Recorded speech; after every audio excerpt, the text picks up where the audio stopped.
नमस्कार मित्रमैत्रिणींनो, आजची आपली गोष्ट आहे खंबीर सासू. लतिका आणि विराज यांनी पळून जाऊन लग्न केले. लतिका अवघी 20 वर्षाची तर विराज 25.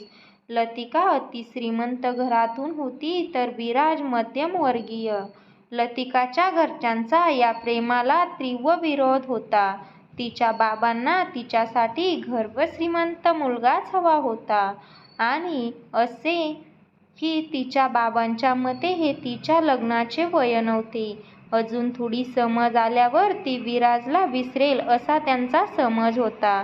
विराजच्या आईबाबांचा विरोध नव्हता, पण लतिकाचे शिक्षण पूर्ण व्हावे आणि विराजने सुद्धा करिअरकडे नीट लक्ष द्यावे अशी त्यांची इच्छा होती. आणि नंतर योग्य वेळ पाहून ते लतिकाच्या आईबाबांशी बोलतील असे त्यांनी विराजला सांगितले होते. एकदा लतिका आणि विराज बाहेर फिरताना तिच्या दादाने पाहिले आणि लतिकाला तो जबरदस्तीने घरी घेऊन गेला आणि तिच्या घरी एक गोंधळच उडाला. त्यांनी लतिकाला घराबाहेर पडणे बंद केले. या दोघांपुढे आणीबाणीची परिस्थिती उभी राहिली. शेवटी संधी बघून त्यांनी पळून जाऊन लग्न करायचे ठरवले. संधी मिळाली, दोघांनीही लग्न केले. लतिकाच्या घरच्यांनी तिच्याशी असलेले संबंध तोडले असे शिव्या शाप दिल्या. विराजच्या घरच्यांना त्यांना विरोध नव्हता, पण त्या दोघांनी घेतलेला निर्णय त्यांना आवडला नाही. आम्हाला एकदा तरी सांगून बघायचं, आम्ही काही मदत करू शकलो असतो, आम्ही लतिकाच्या घरच्यांशी बोललो असतो असे त्यांचे मत होते. पण आता जे झालं ते झालं. त्यांनी लतिकाला सून म्हणून स्वीकार केला. लतिका आणि विराजला घेऊन ते लतिकाच्या माहेरी सुद्धा गेले, पण लतिकाचे बाबा वाट अडून बसले होते. त्यांना लतिकाचे तोंड देखील पाहायचे नव्हते. बाबांच्या विरोधात जायची आईची हिंमतच नव्हती. लतिकासाठी आता माहेर पूर्णपणे तुटले होते. हळूहळू लतिका विराजच्या घरी रुळू लागली. आता आपले जे काही आहे ते इथेच आहे, तिला ठाऊक होते.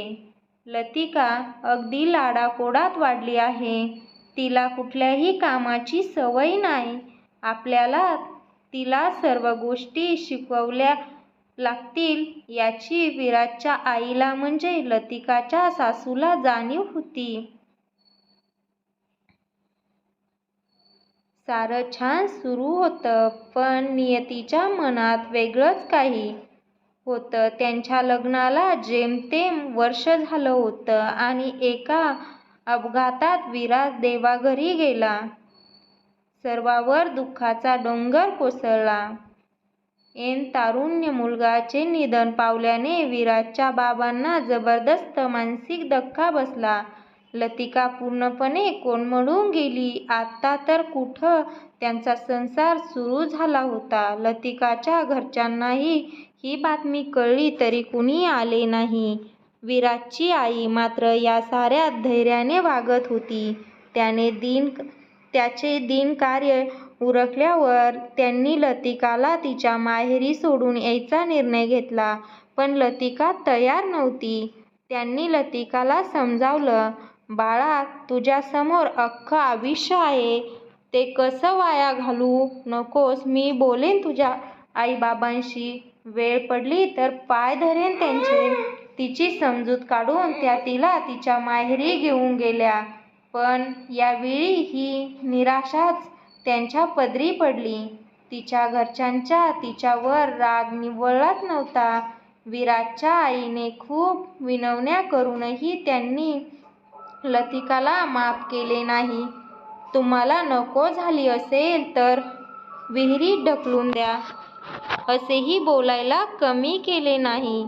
त्या लतिकाला पुन्हा घेऊन आल्या. लतिकाच्या पुन्हा घरी येण्याने घरातील इतर मंडळी थोडी नाराज होती. आता तिला कुणीच खुल्या मनाने स्वीकारायला तयार नव्हतं. पांढऱ्या पायाची कुलक्षणी, चेटकीण नातवाला खाल्लं, माझ्या आता मुलाला पण खाईल ही, असे म्हणून विराजची आजी म्हणजे लतिकाची आजेसासू तिला हिणू लागली. इथे विराजच्या बाबांची प्रकृती खालवत होती हे सारं लतिकाला सहन होत नव्हतं.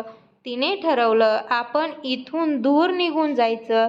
रात्री सर्व झोपल्यावर ती निघाली. नेमक्या सासूबाई जाग्या होत्या. त्यांनी लतिकाला अडवलं. कुठे जात आहेस म्हणून विचारलं. आई, मला जाऊ द्या, मी अवदासा आहे. माझ्यामुळे हे सर्व घडलं. मी विराजच्या आयुष्यात आलेच नसते तर, आमचं लग्नच झालं नसतं तर आज तो जिवंत असता. बाबांची ही अवस्था झाली नसती. मला जाऊ द्या, मी इथे नाही राहू शकत. वेळ पडली तर आत्महत्या करेन. पण आता इथे राहण्याचा मला खरंच माझ्या इथे येण्यामुळे या घराचे वाशे फिरले आहेत. मला काहीच अधिकार नाही इथे राहण्याचा. लतिका रडतच बोलत होती. नसतं तर, तुमचं लग्न झालं नसतं तर, त्या दिवशी त्या ट्रक ड्रायव्हरने नशेत गाडी चालवली नसती तर, रस्त्यावरच्या लोकांनी विराजला वेळेत हॉस्पिटलला नेले असते तर, खूप जर तर आहेत बाळा. आणि आता वेळ निघून गेली आहे या गोष्टीचा विचार करायची. विराज माझ्या पोटचा गोळा होता. माझी काय अवस्था झाली असेल या सर्वात एकदा तरी विचार केलास का तू? तो गेला, मग तूही सोडून जाणार आहेस का मला अशी? लतिका, तुझं ओझं झालं म्हणून मी तुझ्या माहेरी सोडायला गेले नव्हते. तुझ्यासमोर अख्खं आयुष्य आहे. कोणाच्याही जाण्याने आपलं जगणं थांबवणं चुकीचं आहे. इथल्यापेक्षा तिथे तू सुखात राहिली. कारण इथे विराजच्या आठवणी सतत तुला त्रास देत राहतील. असं मत होतं माझं. असो, जे झालं ते झालं. तू आता तुझं शिक्षण पूर्ण करायचं. मी आहे तुझ्यासोबत आणि यांची काळजी घ्यायला मी आहे ना. फक्त तुझी साथ हवी आहे मला. बाळा, या सर्वात विराजच्या जाण्याने प्रत्येकजण हादरून गेला आहे. प्रत्येकाची व्यक्त होण्याची पद्धत वेगळी आहे. तुझं दुःख मी समजावू शकते, पण आता तुला सावरावं लागेल. लोकांच्या बोलण्याकडे दुर्लक्ष करावं लागेल. मन लावून अभ्यास करावा लागेल. तू कुठलंही चुकीचं पाऊल उचलणार नाही याचे मला वचन हवे आहे. बाळा, मी माझ्या मुलाला गमावलं आहे, आता लेकीला गमावू नाही शकत. त्यांच्या या बोलण्याने लतिकाच्या अश्रू अनावर झाले. तिने सासूला मिठी मारली. आई, मी नाही जाणार तुला सोडून कुठेच. तू म्हणशील ते सर्व करेन. नकळतपणे तिच्या तोंडून सासूबाईसाठी एकेरी हाक बाहेर पडली. कारण तिने खरंच सासूला आई मानले होते. आज तिची सासूसुद्धा मनमोकळेपणे रडली होती. आज पहिल्यांदा त्यांच्या दुःखाला वाचा फुटली होती. लतिका मन लावून शिकली. सून नाही तर ती त्या घरची लेक झाली. असंख्य टोमणे, वाईट बोलणी ऐकून घेतली तिने. प्रत्येक पावलावर सासू होतीच तिच्यासोबत. त्या दोघी एकमेकींचं बळ बनल्या. लतिका आय-ए-एस अधिकारी झाली.